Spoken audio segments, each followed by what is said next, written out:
Ladies and gentlemen, welcome to the 10th Annual Martin Luther King Jr. Symposium. Please welcome the North Dallas Community Bible Fellowship Men and Worship Ensemble. Please stand for the National Anthem.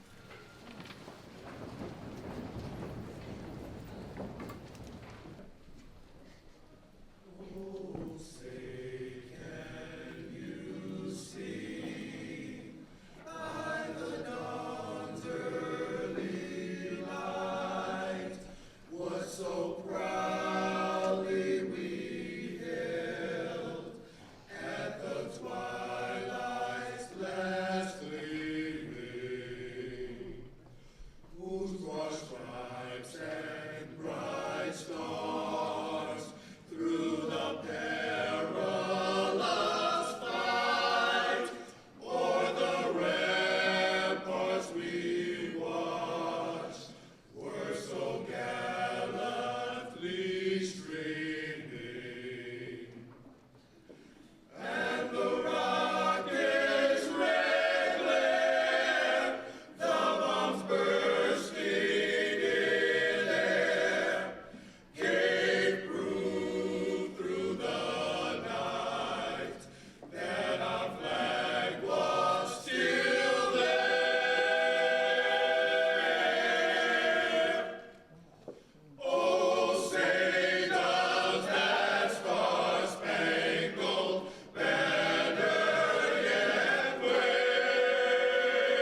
Thank you, men.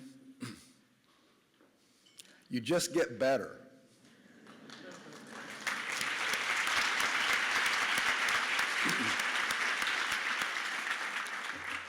Welcome, everyone, to the Dallas Institute's 10th Annual Martin Luther King Jr. Symposium. We've just been inspired by the North Dallas Community Bible Fellowship Men in Worship Ensemble, directed by Tambria Barnes. And I want to thank Mr. Clyde Henderson, who's a member of the group, for bringing these wonderful voices to us. Clyde is also a member of the Dallas Institute Board of Directors. Thank you so much for these two numbers. We couldn't have started any better. To join me in welcoming you and to kick off our program, I want to ask Dr. John Mcwhorter to come to the podium. Dr. Mcwhorter is Senior Vice President of Baylor Scott and White Health, North Division, and President of Baylor University Medical Center at Dallas. The Dallas Institute is indeed fortunate to have had Baylor Healthcare and now Baylor Scott and White Health as presenting sponsor of its annual MLK Symposium since 2012. Mr. Mcwhorter.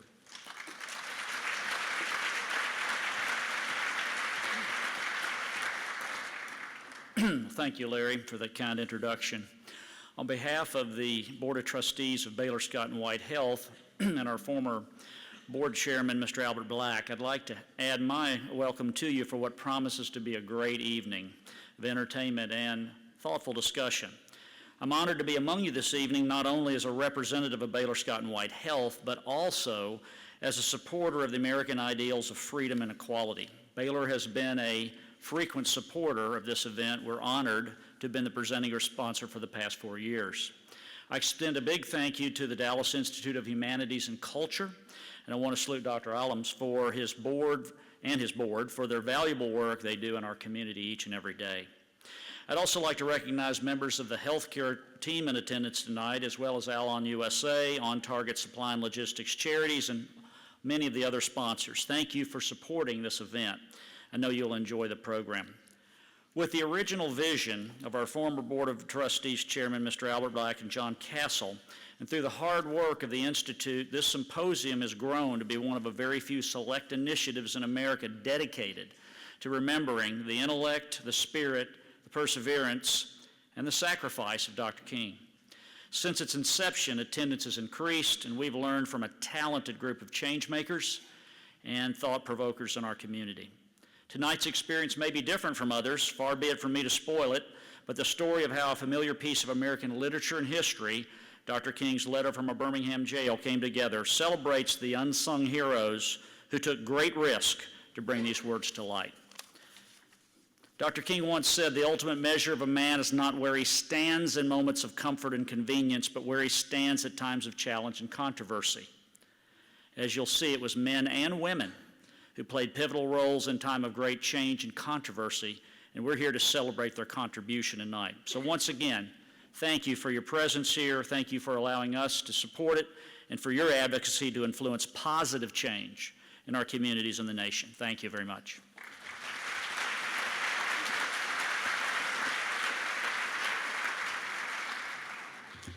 Thank you, Dr. Mcwhorter. Now, besides Baylor Scott and White, this symposium is blessed in having other very generous underwriting supporters, and these are listed on the back of your playbill, which you should have gotten when you entered the auditorium. Our sincere thanks to all of them. I want also to acknowledge the distinguished guests here present tonight. We have several key leaders in our city, state, and nation. Thank you for being with us. And I especially want to thank members of the Dallas Institute Board of Directors, led by our co-chairs, Russell Bellamy and David Griffin, and also members of our MLK Symposium Advisory Council. They give me invaluable assistance throughout the year. Now, tonight is a milestone, a birthday for this symposium. On every MLK Day for the past decade, the Dallas Institute has presented a program focusing on the achievement and the legacy of Dr. King. During those 10 years, we have brought to Dallas many special guests, the best speakers and writers on Dr. King, and many of the old lions, as they call themselves, those who worked and marched and went to jail with him. The day after our 2009 symposium, we sat with Reverend Wyatt T. Walker, Dr. King's chief of staff in Birmingham, Alabama during the 60s, and with Diane Mcwhorter, whose book on the civil rights struggle in Birmingham won the Pulitzer Prize. And with them, we watched the inauguration of President Barack Obama. And we heard Reverend Walker say, "I never thought I'd live to see this day." And I want to announce right now that we have a very special guest with us tonight, and I want everybody to know it. And this is the daughter of Reverend Wyatt T. Walker. And where are you sitting? Yeah, there you are. Yeah, that's right.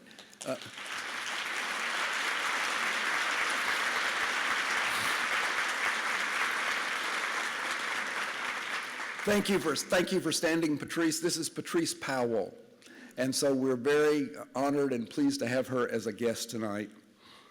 All the stories and memories remind us of the serious purpose of the symposium, to preserve and deepen our understanding of Dr. King's legacy. Understanding the program's history is another story, how the MLK Symposium was born. 11 years ago, two men, John Castle and Albert Black, leaders in our city then, as they are now. They came to me. They were and still are Dallas Institute board members with an idea. They wanted to begin a new tradition for our city, an annual program spotlighting, not superficially, but in depth, drilling down into the achievement of Dr. King. Why? Why do we need another tradition? Because they both understood what Dr. King had accomplished for civil rights in America and what was left undone when he died in 1968. Dr. King's courageous actions, his eloquent sermons and speeches, the penetrating and timeless insights of his essays, all these are rightly part of our heritage, but much too little known and understood. And so it was reverence for Dr. King's sacrifice and admiration for his words and deeds that prompted John Castle and Albert Black to come to me in 2005 and say, "Let's keep those words and deeds present to Dallas." I was delighted, and here we are on MLK Day 2015, celebrating our 10th annual symposium.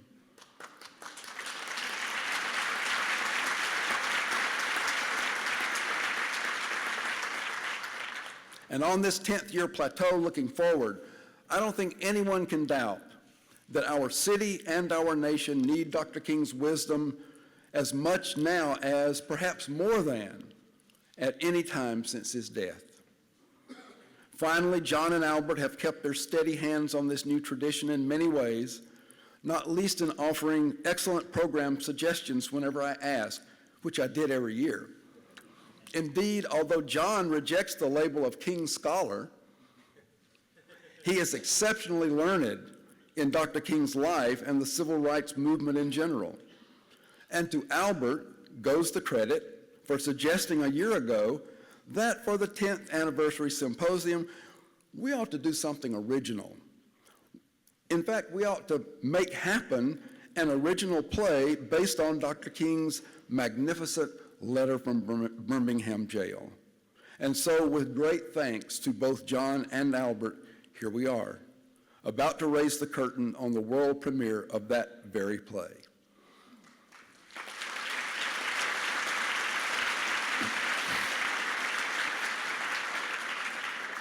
We begin, though, with a leading scholar of Dr. King's work who cannot reject that title, Dr. Jonathan Ryder, professor of sociology at Barnard College and member of the graduate faculty at Columbia University in New York. Dr. Ryder is author of 2 books about Dr. King, including Gospel of Freedom, a moving exploration of the letter from Birmingham jail, which will be on sale in the lobby immediately following the symposium. And as an introduction to the play, Dr. Ryder, please come speak to us briefly about the importance of that famous prison letter.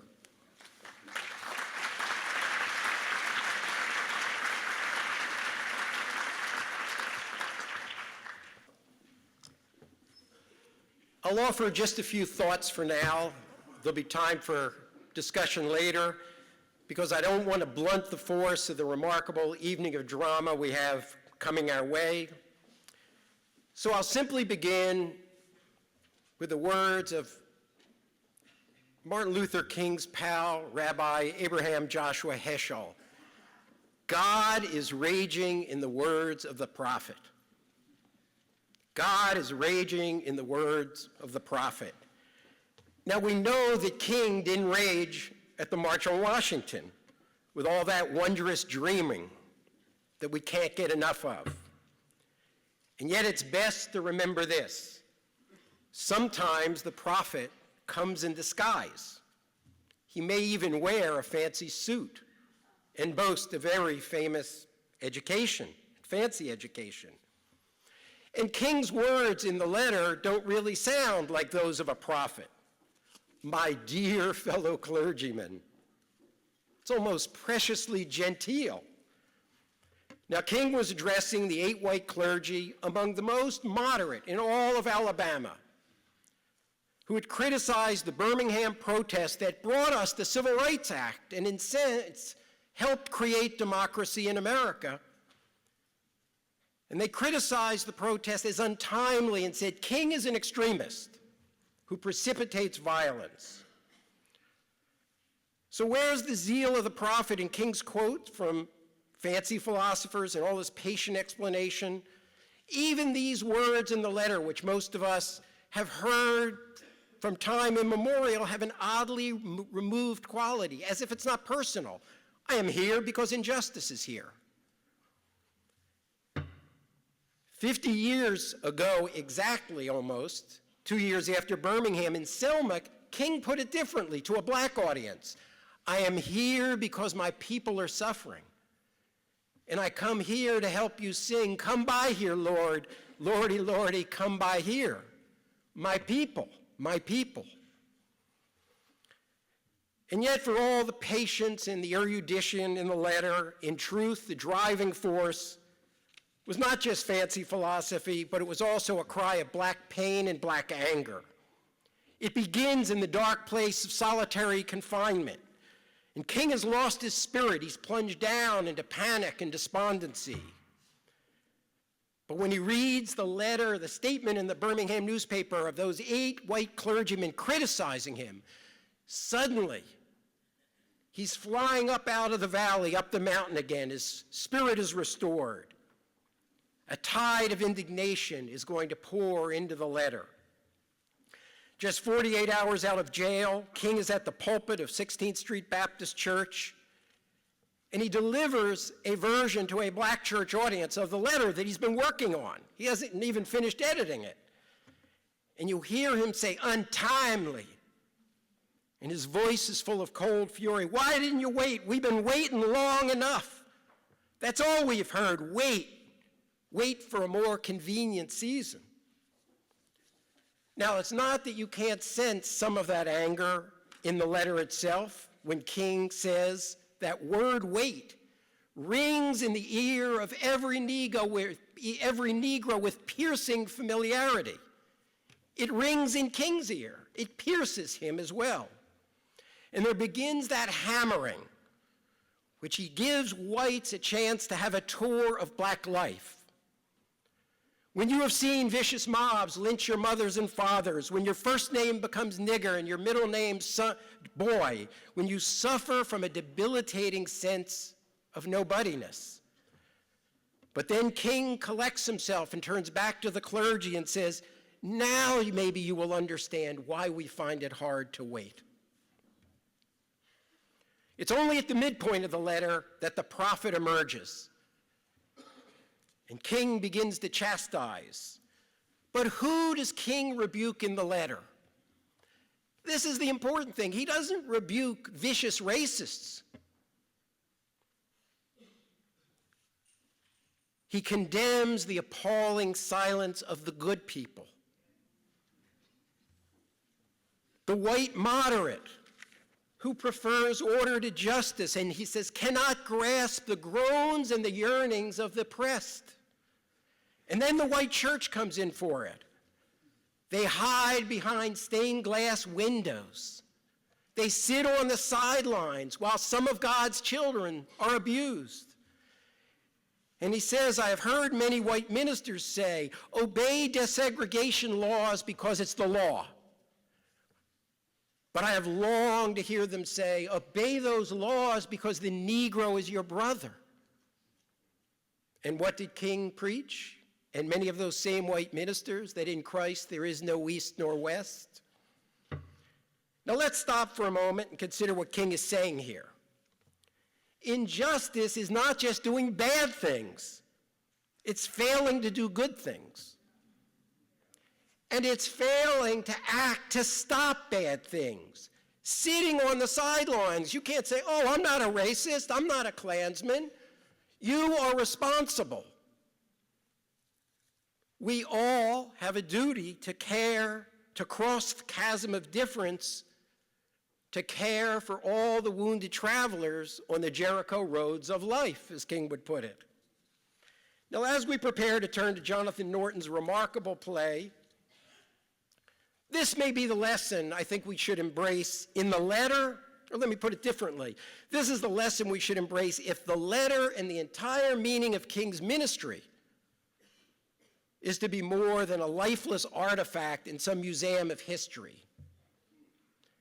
Not just that Exodus is always happening somewhere, not just that there are still people in the house of bondage, and not just that people are still crying out in their suffering, but something more demanding of all of us, our duty to respond to those cries. Or to put it back into the words of the prophet that King himself left for us, the Spirit of the Lord is upon me, and he's anointed me to heal the brokenhearted, feed the hungry, and free the captives. Thank you.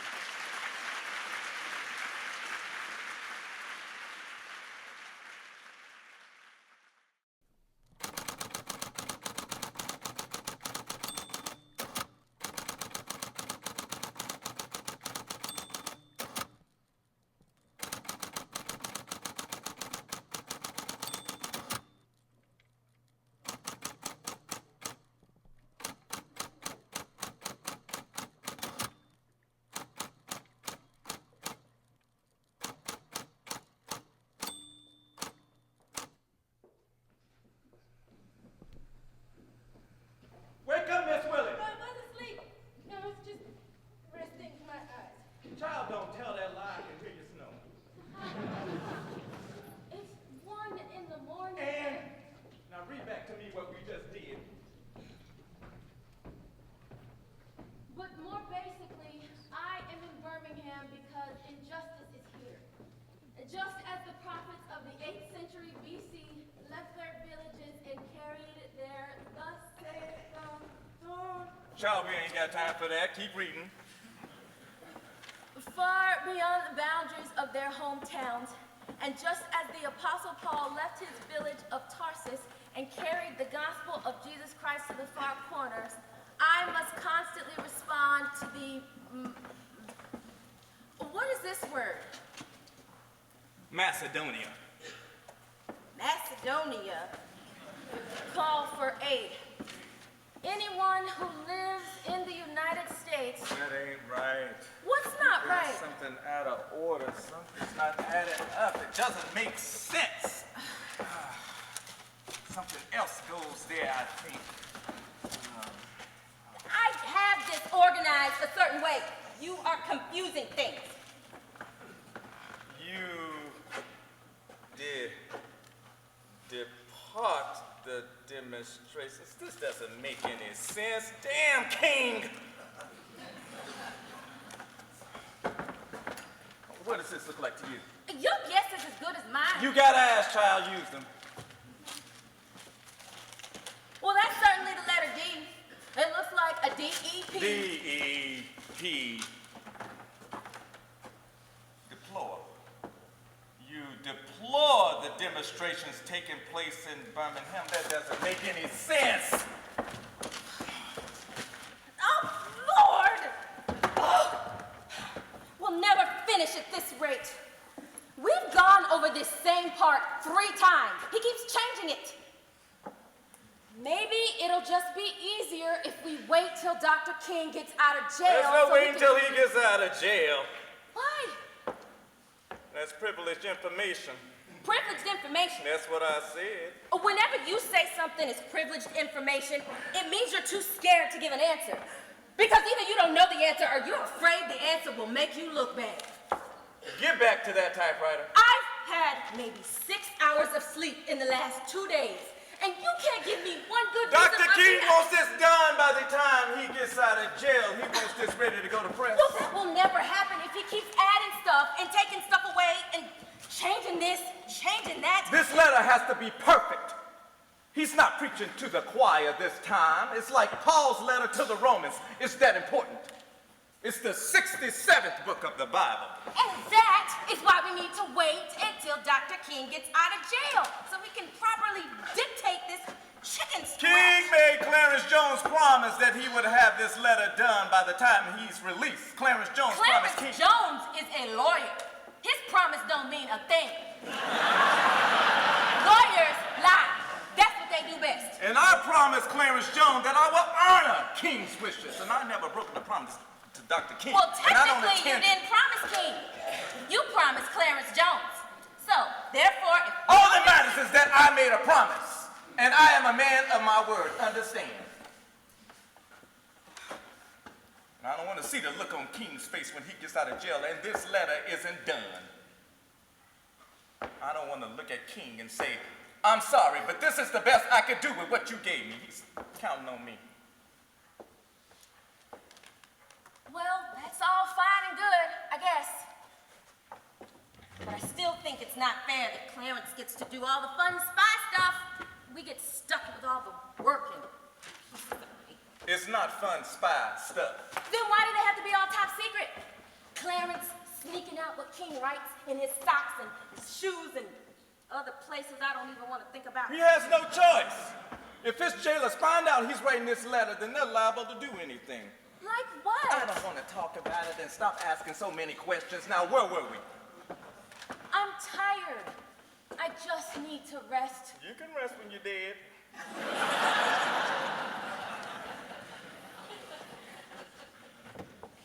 Miss Willie, we are the first two to ever encounter these words. Now, it is our duty to make sure we aren't the last. Fine, go get yourself a cup of coffee and wake up. Child, do as I say. I've had too much coffee already. It's making me jittery. Then go get me a cup of coffee. Walk around, wake yourself up.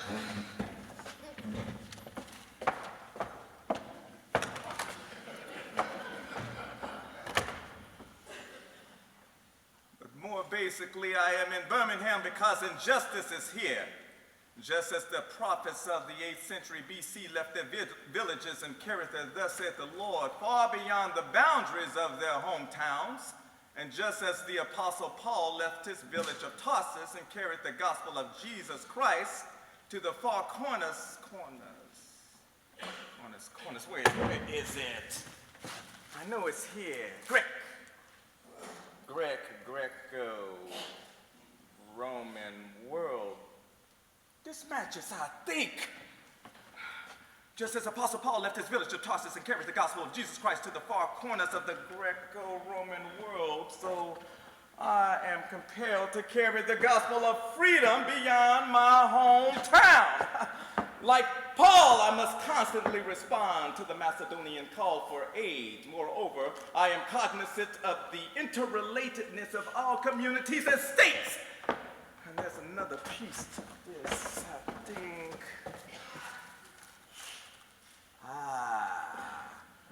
I cannot sit idly by in Atlanta and not be concerned about what happens in Birmingham.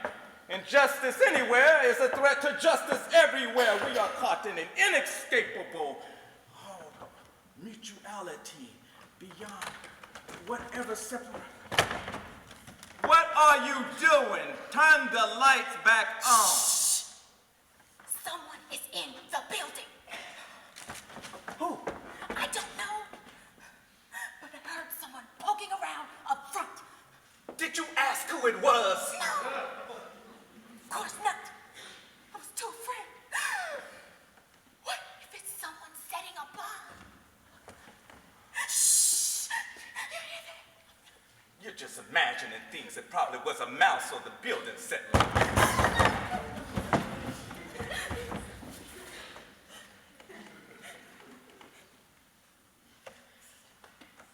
Be careful. It could be a bomb. In a flat manila envelope. I saw it on an episode of I Led 3 Lives. Use your brain, child. I know it's a struggle, but use your brain. This is real life, not make-believe. Damn it, Clarence knows better than to scare folks like that. Oh, so you were scared? Get back to work. Yes, sir. Oh, Lord. How many scraps are there? The paper is moist, and the ink is smudged. That's from Dr. King's sweat. Does he still have a fever? Fever's still holding, but King insists he's fine, Clarence says. You should go see Dr. King yourself. Clarence doesn't know him like you do. They won't let me in on the legal counsel. You should demand. You're his chief of staff. Don't they know who you are? That don't make a difference. But what if he gets worse? It's just a small fever. How high is this small Clarence fever? doesn't know, but Dr. King is warm. Well, how warm? Just warmer than you. Well, has a doctor checked him out? Not to my Has knowledge. anyone asked? No. Why not? If the jailers find out he's sick, they might try and find ways to make him sicker.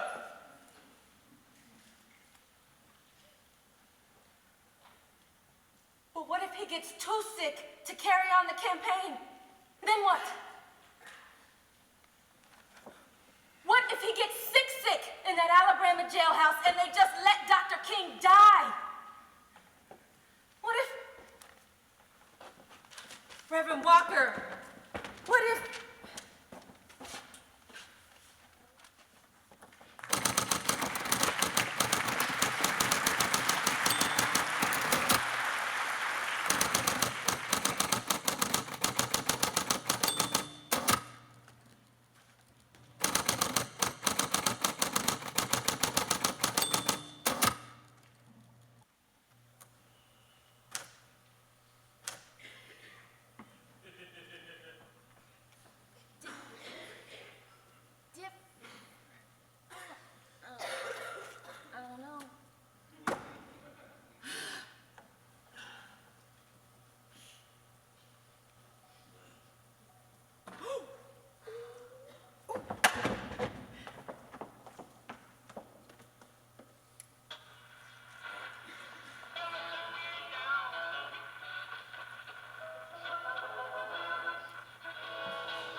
idea I was leasing my office space to a juke joint. Oh, no. Sir, I was just listening. Where's to Walker? He's not here.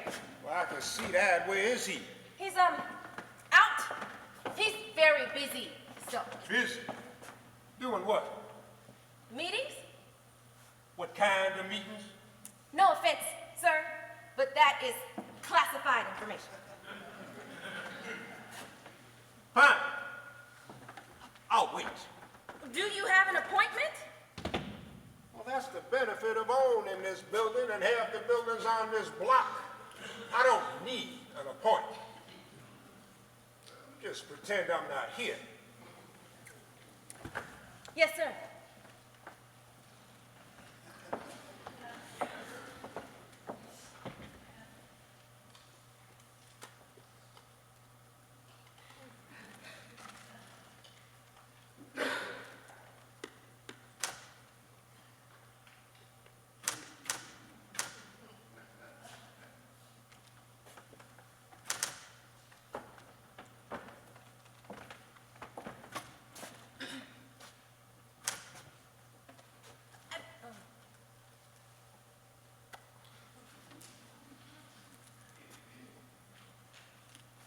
What is it?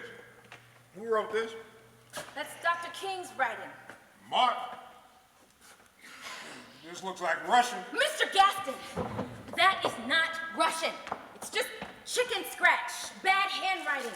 See? Good old-fashioned American English. How could you say such a thing, or much less think it?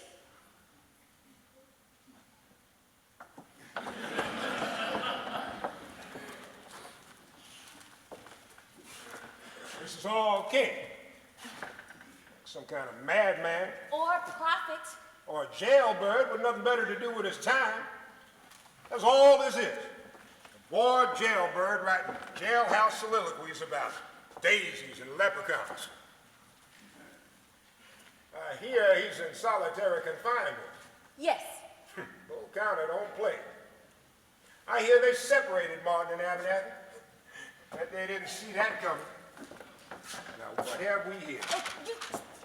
If this philosophy had not emerged, by now many streets of the South would, I am convinced, be flowing with blood. Please give that back. Now, It's what not else you ready. got to say? Mr. Gaston, What kind of paper is it?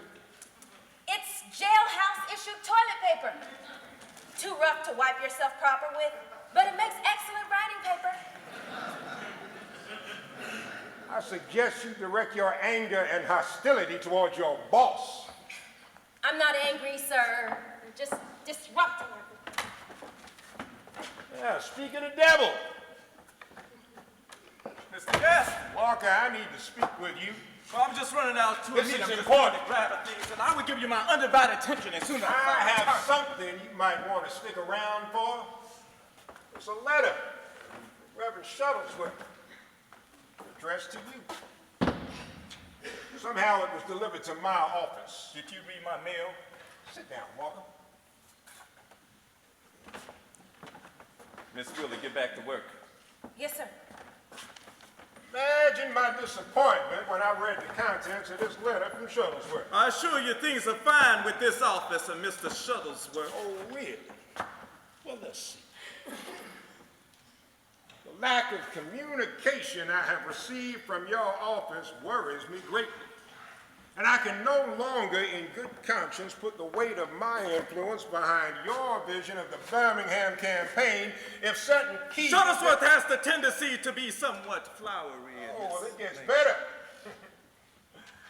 This is not the first time I've asked these questions, and I am beginning to fear it will not be the last. I don't want Birmingham to turn into another Albany, Georgia. But if we continue to tread these same stale waters, then I assure you failure in Birmingham is... This letter wasn't addressed to you, it was addressed to me, and I think that it is unfair that you... What's not fair is that I've been very generous to you and Martin. Office space, accommodations at my hotel at a discounted rate. Now, I'm practically giving those rooms away. Not to mention the name A.G. Gaston goes a long way with the downtown merchants, does it not? Yes, sir. And I'm told Andy Young throws my name around anytime he so much as sees a white man. Need I remind you that the only reason this pitiful Birmingham campaign has lasted as long as it has is because of my good relations with the white business community. And we appreciate that. Appreciate nothing. Everything I tell Martin goes in one ear and out the other. I begged Martin to honor the injunction and not march. I begged him to stay out of jail. I promised my associates that I had things under control, and Martin made me look like a fool and worse. He made it seem that my words carry no power. So you can save your appreciation and ass kissing for the next town you pitch your tent in. Birmingham has had its fill of this clown show you run. Mr. Gaston. You have 24 hours to vacate the premises. Mr. Gaston, I need you to reconsider. We have so much in the pipeline, we can't... Pipeline? What pipeline? Martin is in jail. You're done. Oh, no, it's not over. As soon as King is released... When will that be? I don't know, but we need more time. Miss Willie, please step outside.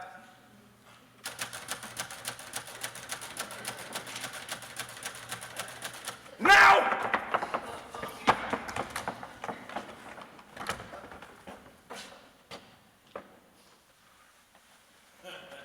Mr.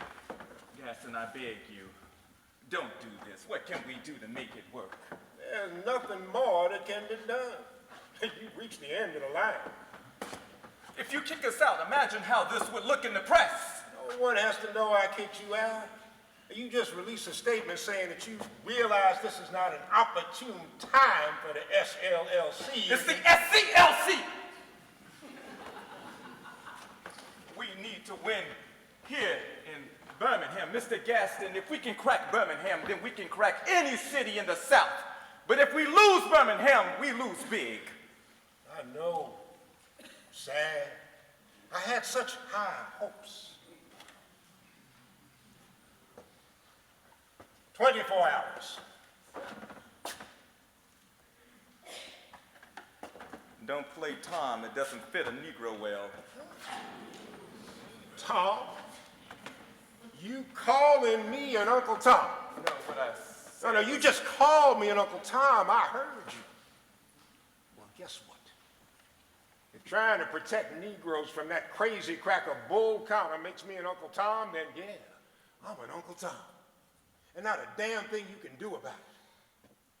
16 hours.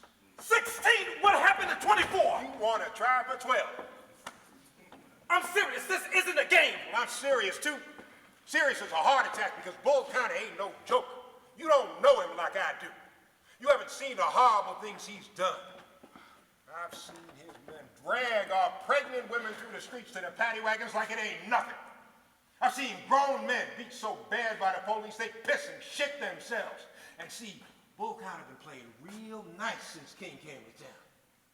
But you keep pushing, and you're gonna see the real Bull County in action. That's what we're aiming for. Well, it's my duty as a leading citizen of Birmingham to make sure that never happens. Because if that happens, I'm the one left to pick up the pieces after you leave town. This is the end of the line. The sooner you accept that, the better off we'll be.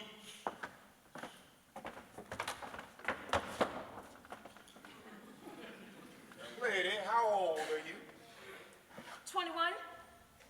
Consider this a friendly warning. Be careful of the company you keep.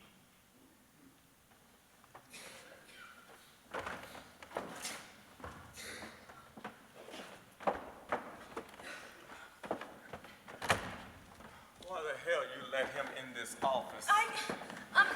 Answer my question. I wasn't thinking You that know he's the last person we need to be bothered with right now. Why didn't you pretend you weren't here? I don't know. You do too, no. You should have never answered the door. I had to answer the door. He heard the music. What music? I was listening to the radio.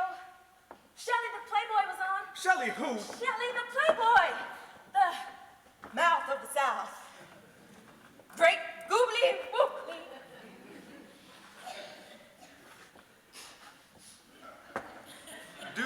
what you've just done? Did I give you permission to listen to the radio? No, but I'm sorry. Sorry doesn't change what happened. No, it doesn't.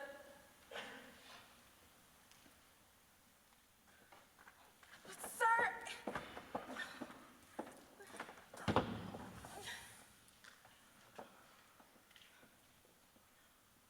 but maybe if you can clean up the mess with Shuttlesworth. Excuse me? If you give Shuttlesworth some answers, then maybe Are you Mr. trying to Gaston... take the blame off yourself? No, sir, I'm just trying to help By you. telling me how to do my job. No, I'm only trying to help. You gotta see Sometimes this mess. Why in the hell would I listen to need you? my I help. don't need your help. I can get a goddamn monkey to do your job.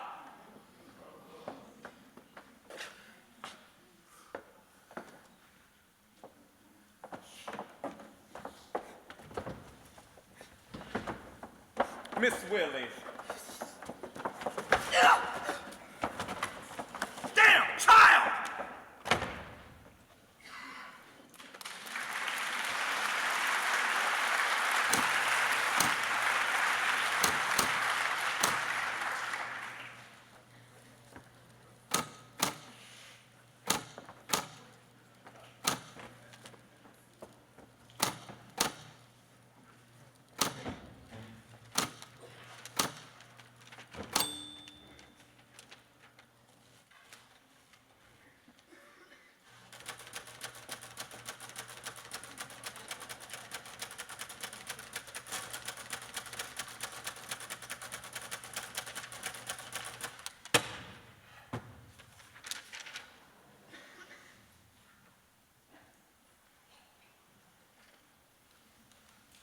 Never before have I written so long a letter.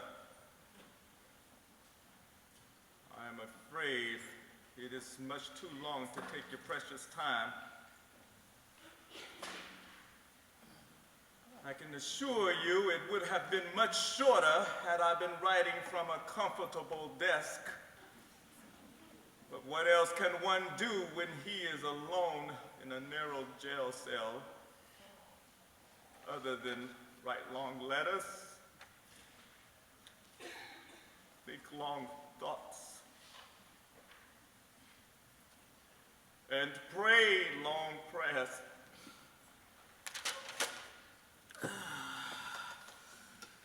there's another part that goes to this. Where is it? I saw it. Is this it? No! This isn't it. This isn't it. This isn't it. This isn't it.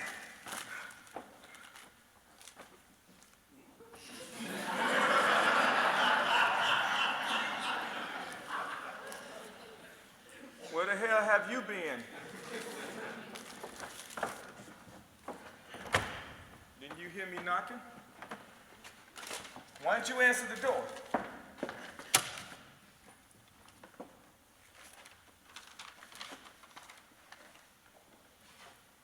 You resigned. That's what it says. I don't need this anymore. You're not going anywhere. Just get back to that desk and get to work. You listen to me. I have sacrificed too much and have come too far to let some child come in and I already purchased my ticket back to Atlanta. I need you to move. My bus leaves in an hour. I done made up my mind. I resign. When I make up my mind's made. For good. Move! Damn, he needs to stop doing that! Sorry I had to run. A sign of progress. They let me give King a pad of paper.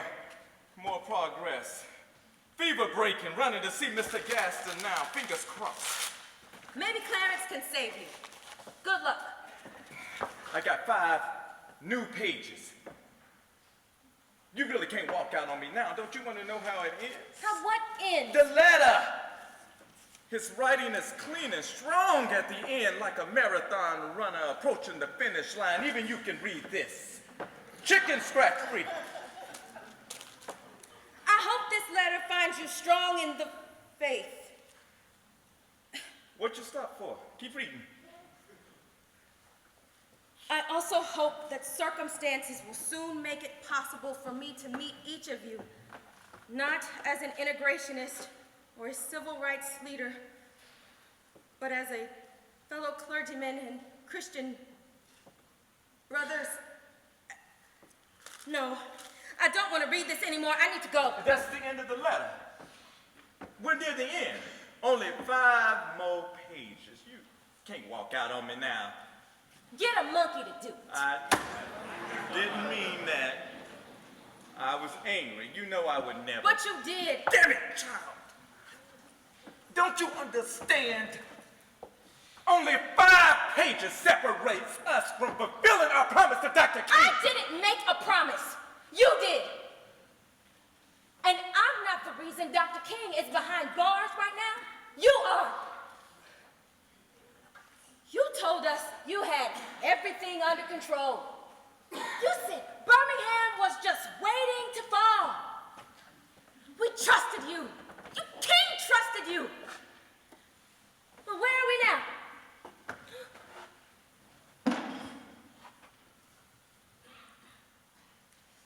You want to go, then go. You don't care anymore, then get the hell out of my face. Go!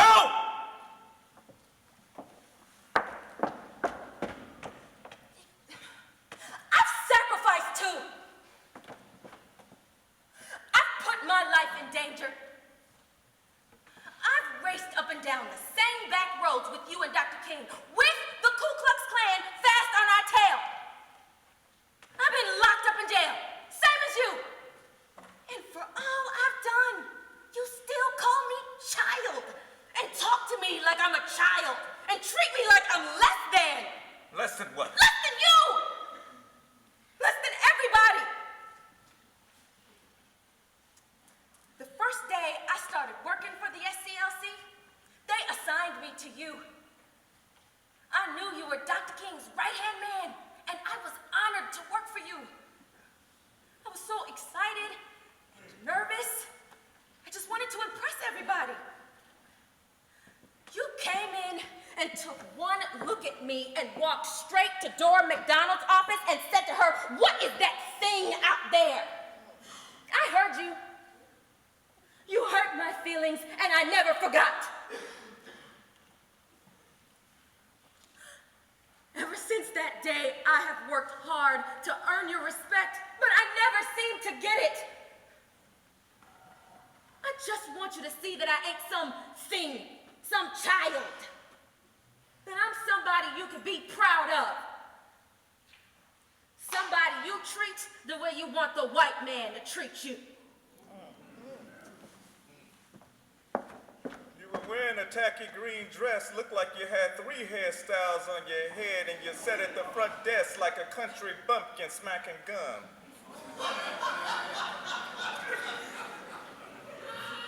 I'm sorry, I didn't know you heard that.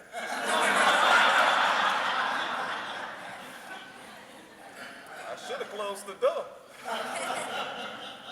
You remember?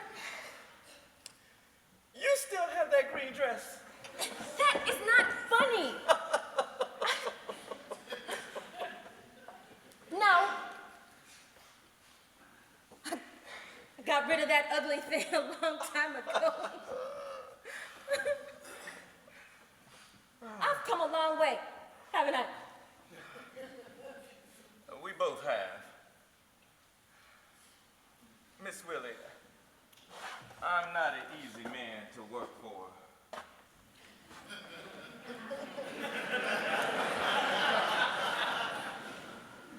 And I admire your tenacity and your smarts. You were right about Shuttlesworth, and I lashed out at you. I was wrong.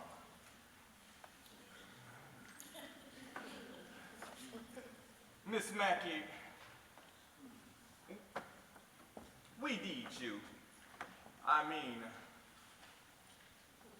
I need you.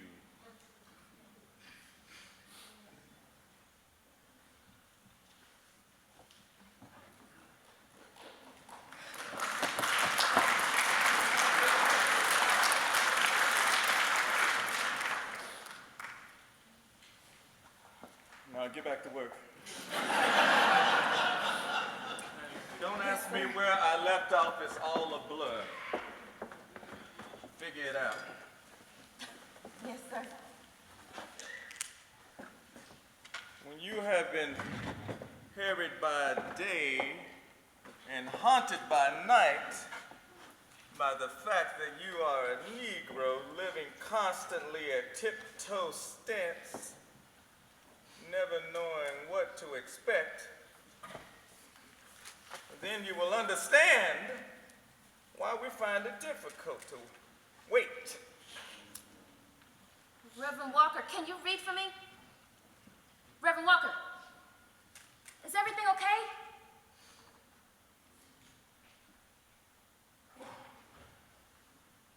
The other day I had a bad dream. I dreamt the king didn't make it out.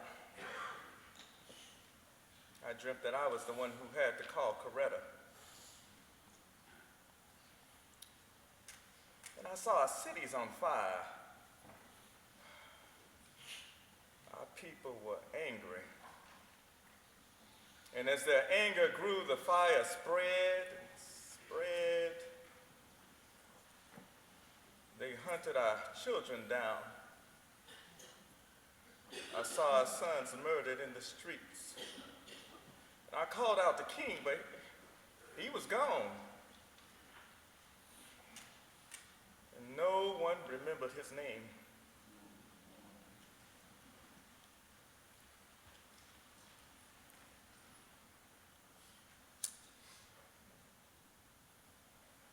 I haven't been able to sleep since. Reverend Walker, it was just a bad dream. That's all. Let's get back to work. Read to me what you got. We know through painful experience that freedom... No, Miss Mackey, from the beginning.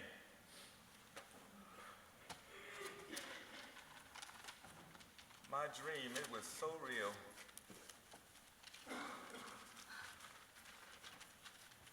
Reverend Walker, your attention, please.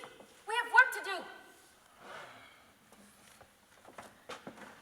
My dear fellow clergymen, while confined here in the Birmingham City Jail, I came across your recent statement calling my present activities... Seldom do I pause to answer criticism of my work and ideas. If I sought to answer all the criticisms that cross my desk, my secretaries would have little time for anything other than such correspondence in the course of the day, and I would have no time for constructive work. But since I feel that you are men of genuine goodwill, and that your criticisms are sincerely set forth, I want to try to answer your statement in what I hope will be patient and reasonable terms. I think I should indicate why I am here in Birmingham.